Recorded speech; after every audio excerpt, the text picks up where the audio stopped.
Share বাজারে সফল হতে চান? তাহলে আপনাকে আগে শিখতে হবে। আমি শোভনদেব ঘোষ, 2001 সাল থেকে একজন ইনভেস্টর এবং ট্রেডার, পাশাপাশি ফান্ডামেন্টাল এবং টেকনিক্যাল পড়াই বাংলা ভাষায়। বিস্তারিত জানতে সম্পূর্ণ ভিডিওটি দেখুন। নমস্কার, আমি শোভনদেব ঘোষ। শেয়ার বাজারে দীর্ঘ সময়ের অভিজ্ঞতাকে কাজে লাগিয়ে আমি এই গুগল শিটটি তৈরি করেছি। এই গুগল শিটে টেকনিক্যাল এবং ফান্ডামেন্টালের যে সকল ফর্মুলা ব্যবহার করেছি, সেই একই ফর্মুলা ও পদ্ধতি আমি আমার ছাত্রছাত্রীদের অফলাইন ক্লাসের মাধ্যমে শেখাই। আর এই ভিডিও তৈরির উদ্দেশ্য হচ্ছে আপনি যাতে যাচাই করতে পারেন যে আমার শেখানো ফর্মুলাগুলি শেয়ার বাজারে কতটা কাজ করছে। কারণ স্টক মার্কেট একটি প্রফেশনাল কোর্স, এখানে পারফরমেন্সই শেষ কথা। চলুন আমরা এক ঝলকে আজকের পারফরমেন্স দেখে নিই। আর শুরু করার আগে ডিসক্লেমার হিসাবে বলে রাখি, এই ভিডিও কোনো টিপস প্রোভাইড করার জন্য তৈরি করা হয় না। সেই কারণে কোম্পানির নামগুলি ঢেকে রেখে ভিডিও তৈরি করা হয়। প্রত্যেক দিনের মতো আজও আমি আমার অটোমেটেড গুগল শিটে চলে এসেছি। প্রথমে আমি এই গুগল শিটটা যেহেতু অনেকটা বড়, তাই আমি একটা সামারি পেজ তৈরি করেছি, যেখানে পুরো ব্যাপারটাকে একটা সংক্ষেপে ধারণা দেব, তারপর আমি বিস্তারিত আলোচনায় যাব। প্রথম আমরা যে অংশটা দেখে থাকি প্রত্যেক দিন, সেটা হচ্ছে টেকনিক্যালি নেগেটিভ কিছু স্টকের লিস্ট, যেগুলো ইন্টারডেতে সেলিং করে খেলা যেতে পারে। এই রেটটা ব্রেক করলে তবেই এই স্টকগুলো কিন্তু উইক হবে। আর প্রাথমিক অবস্থায় এগুলো সবকটাই এরকম নীল কালিতে থাকে। যখন এই রেটটাকে বর্তমান দাম ব্রেক করে দেয়, তখন ওটা নীল থেকে সাদায় কনভার্ট হয়ে যায়। যেটা ব্রেক করেনি, অর্থাৎ সেটা ট্রেড এক্সিকিউট হয়নি। এটা বাদ দিয়ে বাকিগুলোর প্রত্যেকটারই আপনি পারফরমেন্স দেখতে পারবেন, কোনটা থেকে কত % বেনিফিট পাওয়া গেছে। আর এখানে আরেকটা কথা আমি জুড়বো, সেটা হচ্ছে ইন্টারডেতে 1% টার্গেটকে যথেষ্ট ভালো টার্গেট বলে বিবেচনা করা হয়। সেখানে আপনারা দেখতেই পাচ্ছেন কোনটা কীরকম কী পারফর্ম করেছে। ঠিক এইদিকে রয়েছে ইন্টারডেতে বাইং করে খেলা যেতে পারে এরকম কিছু স্টকের লিস্ট। এইটা হচ্ছে এই রেটগুলোকে ক্রস করলে তবেই এই স্টকগুলো স্ট্রং হবে। প্রাথমিক অবস্থায় এটাও নীল রং থাকে, আর যখনই ক্রস করে নীল থেকে সাদায় কনভার্ট হয়ে যায়। যেগুলো ক্রস করেনি সেগুলো ট্রেড এক্সিকিউট হয়নি, আর যেগুলো এক্সিকিউট হয়েছে সেগুলো কোনটা কীরকম কী পারফর্ম করেছে এখানে আপনারা পার্সেন্টেজ দেখতে পারবেন। আজকে হয়তো আরেকটু স্টক আছে, হ্যাঁ এই পর্যন্ত আছে, ভ্যালক ইঞ্জিনিয়ারিং পর্যন্ত, কোনটা কত % বেনিফিট দিতে পেরেছে সব এখানেই আপনি দেখতে পাচ্ছেন। আর এখানে আরেকটা কথাও বলবো, এটা কেউ টিপস হিসাবে মনে করবেন না, আমি কোনো টিপস প্রোভাইড করি না। আমি টেকনিক্যাল ফান্ডামেন্টাল যেহেতু পড়াই, আর এটা কোনো নর্মাল এক্সেল শিট নয়, এটা গুগল শিট। এখানে অটোমেটেড লাইভ, এই দেখুন এখানে আপডেট হতে থাকে, কন্টিনিউ এরকম আপডেট চলতে থাকে। এখন বন্ধ মার্কেট বলে এই রেটগুলো চেঞ্জ হচ্ছে না, লাইভ মার্কেটে কিন্তু প্রত্যেকটা রেট প্রতি মুহূর্তে চেঞ্জ হতে থাকে। আর এই স্টকগুলো অটোমেটেড ফিল্টার হয়ে এখানে এসে ধরা পড়ে। আমার বেশ কিছু ফর্মুলা এখানে ইউজ করা রয়েছে, সেই ফর্মুলার বেসে এই স্টকগুলো এখানে ধরা পড়ে। আর আমি আমার স্টুডেন্টদেরকে সেই সমস্ত ফর্মুলা শিখিয়ে দিই, বলে দিই, কোনো কিছু আমি হিডেন রাখি না। আর আমি টিপসে বিশ্বাস করি না, আমি চাই আমার স্টুডেন্টদের যেন কোনোদিন কোনো টিপসের প্রয়োজনই না পড়ে। এরকম স্টক কিভাবে খুঁজে বার করতে হয় আমি সেটাই শেখাবো, সেটা দেখতে থাকুন কীরকম পারফর্ম করে। পারফরমেন্স ভালো লাগলে আমার সাথে যোগাযোগ করবেন। এরপর যেটা দেখে থাকি সেটা হচ্ছে ম্যাক্সিমাম 14 দিনের জন্য হোল্ডিং, যেটাকে আমরা সুইং ট্রেড বলতে পারি। যেটা গতকাল এই দুটো কোম্পানি 14 দিন কমপ্লিট হয়েছিল, সেই কোম্পানিগুলো দেখুন কত % গেন দিতে পেরেছে। পাওয়ার ফাইন্যান্স কর্পোরেশন 2 সপ্তাহে 19% গেন দিয়েছে, আর আরইসি 2 সপ্তাহে 24.58, মানে প্রায় 25% গেন দিতে পেরেছে। হ্যাঁ ভেবে দেখুন, এগুলো কিন্তু সত্যি একটা অসাধারণ পারফরমেন্স, 2 সপ্তাহে এত বড় গেন দেওয়া। আর ঠিক কাল থেকে 14 দিন আগের ব্যাকের ভিডিও দেখুন, দেখতে পারবেন এই নামগুলোকে আমি অ্যাড করেছিলাম, কিন্তু নামগুলো অবশ্যই ঢাকা ছিল, কিন্তু এই রেটগুলো আপনারা দেখতে পারবেন। আর এই নাম তো আমি আজকে ওপেন করে দিচ্ছি যে 14 দিনে কি পারফর্ম করলো। আর আবারও বলছি, আমি কিন্তু টিপস প্রোভাইড করি না, এরকম স্টকগুলো কিভাবে খুঁজে বার করতে হয়, কি কি রুলস আমি এখানে ইউজ করেছি, সেটাই আমি আমার স্টুডেন্টদেরকে শিখিয়ে থাকি। এরপরে রয়েছে এরকম কিছু স্টকের লিস্ট, যারা কোয়ার্টারলি রেজাল্টে প্রফিটের মাত্রা অনেকটা বাড়াতে পেরেছে, সেরকম কিছু কোম্পানির নাম। এখানে কোম্পানির নাম তো ঢাকা থাকে, কত তারিখে এগুলো ওয়াচ লিস্টে এসেছিল, সেদিন তাদের কি দাম ছিল, আজকে তাদের কি দাম আছে, আজকে কোনটা কত % আপ ডাউন রয়েছে, কতদিন ধরে স্টকগুলো হোল্ডিংয়ে রয়েছে, ওভারঅল কি গেন লস কি দিচ্ছে, সব এখান থেকে কিন্তু দেখতে পারবেন। লস দিলে অরেঞ্জ কালারে মাইনাস চিহ্ন দিয়ে আসতো। আর এই যে হোল্ডিং ডেজ বলছিস, এখানে ডিসক্লেমার হিসাবে একটা কথা বলে রাখি, ডিসক্লেমার হিসাবে বলবো এটাই, যে এটা কারো ব্যক্তিগত পোর্টফোলিও নয়। না আমার না আমার কোনো স্টুডেন্টের, এটা একটা কাল্পনিক পোর্টফোলিও মনে করুন। আর এখানে ফান্ডামেন্টালে যেই জিনিসগুলো ব্যবহার করে আমি স্টকগুলো মানে বেছে বার করেছি সেইগুলোই যেহেতু আমি আমার স্টুডেন্টকে শেখাই, তাই আপনারা এগুলো দেখতে পারেন, মানে দেখে এই ধারণায় আসতে পারবেন যে আদতেও সেই ফর্মুলার বেসে যে স্টকগুলো ফিল্টার হয়ে আসে সেগুলো আদতেও ভালো পারফর্ম করে কি না।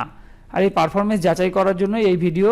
আর এখানে যে নামগুলো ঢাকা রয়েছে এই নামগুলো আমি 1 জুলাইতে গিয়ে ওপেন করে দেবো, কারণ 1 জুলাই থেকে আবার নতুন কোয়ার্টারের রেজাল্ট আউট হওয়া শুরু হবে, তখন ওই নামগুলো আমি ওপেন করে দেবো। ঠিক এই নামগুলো যেরকম আমি 1 এপ্রিল ওপেন করে দিয়েছি, তার আগে পর্যন্ত কিন্তু এই নামগুলো ঢাকা ছিল। আর কোনটা কীরকম কী পারফর্ম করছে ওভারঅল এই জায়গাটা থেকে দেখুন, ওভারঅল কত পার্সেন্ট গেন লস কী দিচ্ছে এখানে দেখতে পারবেন। 3 মাসে 40%-এর ওপরে গেন কিন্তু যথেষ্ট ভালো পারফরমেন্স বলেই ধরা হয়। আর সবশেষে আমি বলবো, যেহেতু আমি স্টক মার্কেট টেকনিক্যাল ফান্ডামেন্টাল পড়াই, আমার নেক্সট অফলাইন ব্যাচ শুরু হচ্ছে আগামী 11ই মে। প্রত্যেক শনিবার করে ক্লাস হবে বিকেল 5:30 থেকে 7:30।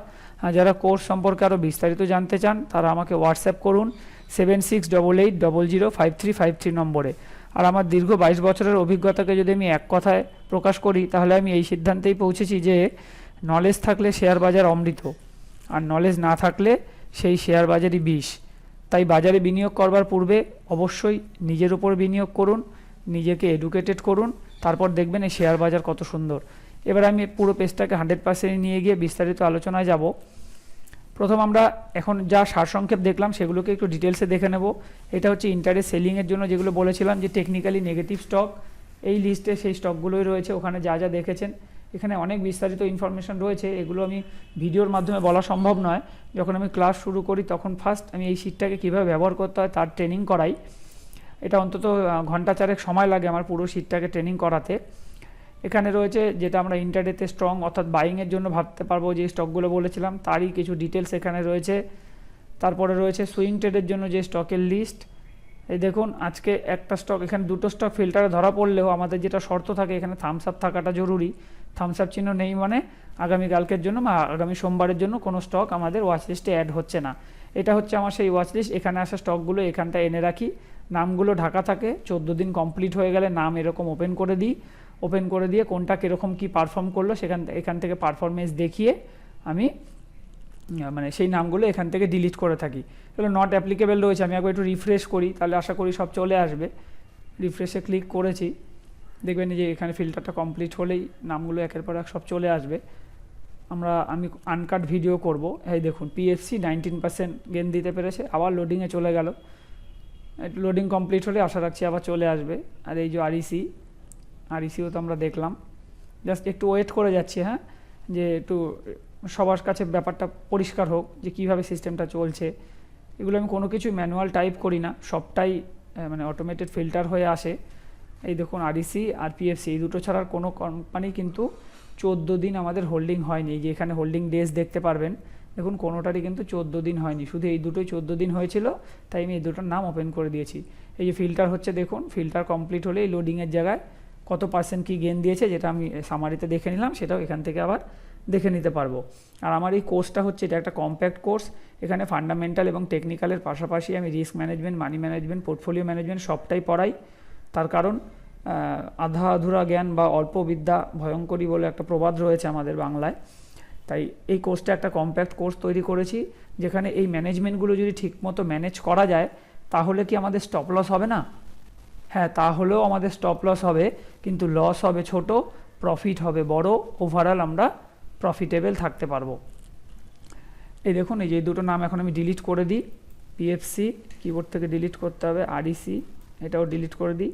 আর এই অংশটা আমার যেহেতু হাতে টাইপ করা তাই এটাকেও আমাকে কিবোর্ড থেকে ডিলিট করতে হবে। বাকিটা এটা ফিল্টার কমপ্লিট হলে দেখবেন এইটা নট অ্যাপ্লিকেবল, এটা নট অ্যাপ্লিকেবল লেখা চলে আসবে।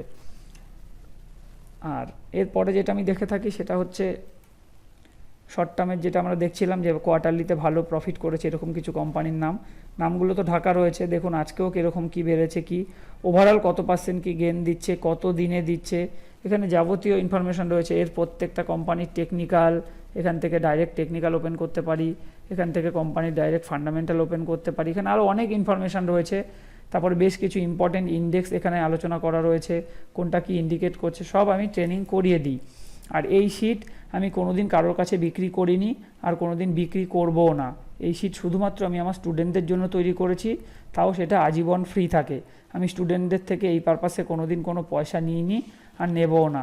কিন্তু একটা শর্তেই এই শিট ব্যবহার করার সুযোগ স্টুডেন্টরা পায়, সেই শর্তটাও আমি ভিডিওর মাধ্যমে ক্লিয়ার করে দেবো। শর্তটা হচ্ছে এখানে আসা প্রতিটা স্টককে ফান্ডামেন্টাল অ্যানালাইসিস করতে হয়। আমার একটা ফান্ডামেন্টাল অ্যানালাইসিস শিট আছে, যেই শিট আমি আমার প্রতিটি স্টুডেন্টকে দিয়ে থাকি। সেই শিটে এখানে আসা প্রত্যেকটা স্টককে অ্যানালাইসিস করে কে কী সিদ্ধান্তে পৌঁছালো তার মতামত লিখে আমাকে মেল করতে হয়। এই শর্তেই কিন্তু আজীবন আমার স্টুডেন্টরা এই শিটটাকে ব্যবহার করতে পারে। এরপরে আরও পেজ রয়েছে, একটা ওয়েটেজের পেজ, বিশেষ করে যারা নিফটি ব্যাঙ্ক নিফটির উপরে অপশানে ডেলি ট্রেড করেন তাদের জন্য এই পেজটা খুবই গুরুত্বপূর্ণ। এগুলো আমি এখন আলোচনা করছি না অতটা। তারপরে রয়েছে সেক্টর অ্যানালাইসিসের পেজ, অর্থাৎ আজকে কোন সেক্টরগুলো কীরকম চলেছে সেটা থেকে একটা ধারণা পাবো। ওভারঅল কি ভিউ দিচ্ছে, কোন সেক্টরগুলো কি ইন্ডিকেট করছে। বেশ কিছু ইম্পর্টেন্ট লিঙ্ক এখানে রয়েছে, সব ব্যবহার করা আমি ট্রেনিং করিয়ে দিই কীভাবে ব্যবহার করতে হয়। আর সবশেষে আমরা যেটা দেখব সেটা হচ্ছে পোর্টফোলিও শিট। এটা বলতে পারেন একটা কাল্পনিক বলাটা ঠিক হবে না, মানে এটা হচ্ছে একটা ডিজিটাল খাতা বলতে পারেন। ঠিক আমরা যখন কোনো শেয়ার কিনি তার তো একটা হিসাব প্রত্যেকেই রাখি, কেউ এক্সেলে রাখি, কেউ খাতা বা ডায়েরিতে রাখি। আমি বা আমার স্টুডেন্টরা আমরা গুগল শিটে রাখি, কারণ এটা অটোমেটেড আপডেট হয় প্রতি মুহূর্তে। আমার সেই স্টকটা হোক বা ওভারঅল পোর্টফোলিওটা হোক, কতটা লাভ লস কী দিচ্ছে সবটাই আমরা দেখতে পাই। চলুন একটু দেখে নিই। ধরুন আমি পিএনবি, পাঞ্জাব ন্যাশনাল ব্যাঙ্ক কিনেছি। জাস্ট এখানে পিএনবি সিম্বলটা লিখলাম। এখানে ফিল্টার কমপ্লিট হলে দেখতে পারবেন এখানে তার দাম কত, আজকে কত পার্সেন্ট আপ ডাউন যাবতীয় ইনফরমেশান চলে এসছে। শুধু জাস্ট আপনি এখানে কত তারিখে কিনলেন, কত পিস কিনলেন আর কী দামে কিনলেন, শুধু এইটুকু ইনপুট করুন। সব ইনফরমেশান ও দিতে থাকবে। আপনি আজকে পর্যন্ত কতদিন হোল্ডিং করছেন, কত টাকা লাভে আছেন, যাবতীয় ইনফরমেশান এখান থেকে পেতে থাকবেন।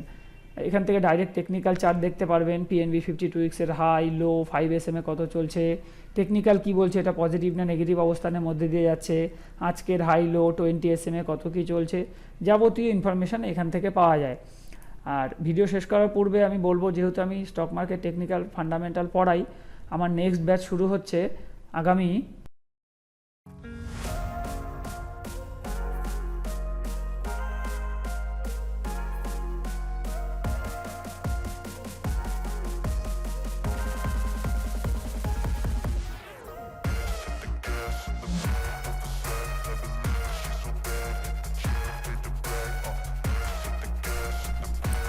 আজকে ভিডিওটি এখানেই শেষ করব।